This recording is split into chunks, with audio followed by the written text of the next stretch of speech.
Oke, ini hari kita masih ngebahas soal drama film animasi Merah Putih One for All ya. Jadi kemarin nih gue ada kontak ya si desainer awalnya, si Junaid Miran. Iya, gue sih awalnya nggak ngarep ya dibales, tapi ternyata dibales loh anjing. Jadi pagi-pagi ya gue di kontak sama dia, terus kita ngobrol panjang lebar. Ya dia sih cerita juga curhat di mana banyak orang tuh yang PM dia sama email dia, dibilang katanya suruh tuntut tuntut tuntut, tapi gak ada yang bisa ngejelasin tentang pangkal permasalahannya. Ya akhirnya gue ngejelasin lah versinya gue sama media-media yang beredar tuh gimana. Terus dia juga ceritain tuh versinya dia. Dan gue ada sempet nanya juga sama dia, ntar kalau misalnya gue bikin video, bersedia gak misalnya chatnya ini gue buka buat publik. Ya dia sih gak bersedia, cuman kalau gue misalnya mau ceritain tentang ya chatnya gimana, ya dia masih oke-oke aja. Cuman yang gue kaget satu tai, orang itu humble banget sama bahasa Inggris, saya sumpah itu halus banget, bener-bener tuh dia pakai bahasa-bahasa yang sopan lah, orang-orang well educated. Itu bukan pakai AI, bukan pakai Google Translate. Gue sampai keder sendiri tai anjing. Gue kan orangnya tuh suka ceplas-ceplos pakai bahasa pasar. Giliran ketemu orang sopan gini gue jadi bingung. Ya dia cerita sama gue versinya dia. Gimana ceritanya tuh karakter desainnya dia itu bisa nyampe ke tangan sutradara sampai dijadiin film. Jadi dia bilang kemungkinan itu tuh dari website Illusion ya. Jadi di situ satu-satunya tempat tuh dia pernah ngejual karakter-karakter dia itu tuh yang semuanya akhirnya tuh dipakai buat itu film, dan dia itu bikin ya udah lumayan lama lah menurut dia dibilang katanya. Dan berapa duit gitu yang orang ada yang tebak-tebak katanya dia udah ngejual sekian juta gitu ke sutradara. Kagak sih sebenarnya. Jadi total tuh semua karakter dia yang dipakai buat itu film, dia tuh cuma pernah dibeli tuh $50 tau gak lo. Jadi sekitar 750.000 di itu website. Kenapa bisa begitu? Karena di situ ada commission fee, belum lagi tuh website ngasih diskon-diskon ya akhirnya dia juga mesti nanggung. Jadi keseluruhan tuh dia cuma dapat 750.000. Dan dia juga nggak tahu apakah si sutradara ini beneran beli dari website Illusion gitu, dari dia. Atau bisa juga dari orang-orang yang misalnya udah beli dari dia sekali, habis itu dijual lagi ke website-website, forum-forum lagi. Kan suka ada yang begitu kan. Pertama kali dia beli, habis itu dia jual lagi lah di keteng-keteng gitu loh sama orang-orang lain gitu. Jadi bisa dapetin keuntungan lebih banyak dari desainer awalnya. Nah, terus kan gue juga cerita ya ke dia di mana banyak orang juga yang ngeraguin tuh cerita dia gitu loh. Orang banyak yang nanya-nanya, kan bisa juga nih si Junaid ini yang nyomot gitu loh dari si sutradara gitu loh. Mesti sutradara ini pernah posting apa gitu, dicomot, diklaim jadi hasil karyanya dia. Si Junaid ini bilang katanya dia bisa ngebuktiin gitu loh kalau semua karakter-karakter ini tuh sebenarnya emang originalnya tuh dari dia.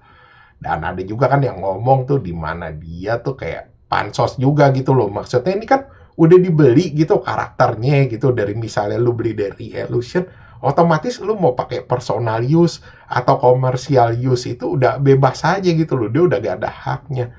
Nah, di sini juga dia ada ngomong sih gitu loh. Emang bener itu kalau bisa dia udah beli, lu bebas pakai. Tapi ada aturannya juga. Misalnya lu pakai buat commercial use atau movie gitu loh. Lu wajib cantumin nama dia tuh sebagai desainer original creatornya itu buat itu karakter gitu loh. Di kredit maksudnya. Walaupun lu tuh udah ganti-ganti desainnya, lu tetap wajib cantumin nama si pembuat bikin yang aslinya. Nah, di situ yang dia sayangin katanya. Dia kenapa nggak ada di kontak sama yang ngebikin film, atau minimal kayak di message lah atau di email gitu tentang penggunaan dia. Biasanya kan kalau di kredit itu juga mereka mesti kontak dia dulu gitu loh. Jadi juga walaupun filmnya belum rilis tuh dia pesimis kalau nama dia bakal dicantumin di sana gitu loh. Gue juga ada kasih sih, lu tau kan yang kemarin ada chatnya dia tuh si sutradara di grup gitu loh. Ya gue translatein buat dia gitu loh, gue nanya gitu loh, ini pernyataan dari statement sutradara ya, karena dia juga minta gitu loh, ada gak sih emang statement-statement gitu yang tentang dia gitu loh, atau karya-karyanya dia. Ya udah, karena gua translate, Dan dia juga ngebaca sih. Sebenarnya menurut dia sama gue sih di situ ada permainan kata-kata, dan si sutradara itu kalau dia permainan kata-kata itu juga nggak salah gitu loh. Karena dia ngomong dia nggak bikin gitu loh. Tapi aset-asetnya tuh semua desainnya tuh dia kumpulin, dia kolek gitu.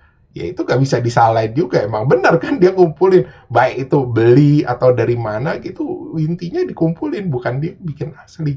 Gue juga ada kasih lihat juga fotonya dari sutradaranya, desain karakternya. Dia juga ngomong dia nggak ada kenal sama sekali gitu, atau pernah di chat atau pernah ngobrol sama mereka, nggak pernah gitu loh. Ya dia sih sekarang ada dilema juga ya, antara dia tetap mau ngotot gitu, minta ke produsernya atau sutradaranya buat dikredit di itu film atau enggak. Karena dia ngelihat ya setelah filmnya, trailernya tuh menurut dia kayak kurang proper gitu loh. Jadi kayak kurang bagus menurut dia. Dia nggak bilang jelek. Ya dia ngomong katanya kalau misalnya dia tetap ngotot, dia takutnya itu ada efek juga ke portofolionya dia gitu loh. Ya walaupun dia ngebikin karakternya cuma sekedar buat hobi, cari duit tambahan, tapi kan pasti ada efeknya kan, orang ngeliat katanya, wah desain lu pernah dipakai nih di ini film yang kayaknya kurang bagus gitu. Jadi menurut dia itu sekarang dia kayak lose-lose situation. Dan gue juga ada ceritain juga sih tentang budgetnya ini film gitu, berapa, tentang apa juga gitu. Ya menurut dia sih dibilang katanya kalau segitu maksudnya di sini tuh banyak animator-animator lain tuh yang hebat gitu loh. Pasti dengan dana segitu maksudnya bisa bikin yang jauh lebih baik. Tapi hebatnya dia lu tau gak apa? Dia ada sempat ngomong loh, dia nggak ngomong kayak ngejelekin itu film gitu, dibilang katanya ya sumpahin itu film, kagak. Dia malah masih bilang katanya ya good luck maksudnya buat itu film. Makanya nih masih orang-orang nih yang masih pada ngomong katanya kalau dia pansos lah, tukang tipu, cuma mau nyari duit aja. Ya kalau gue lihat sih orangnya nggak begitu ya. Ya gue nggak tahu juga sih ini orang ya, punya pendapat yang lain itu dari mana gitu. Oke, sekian gitu aja bahasan dari gue. Thanks for watching. Jangan lupa like, subscribe. Thank you.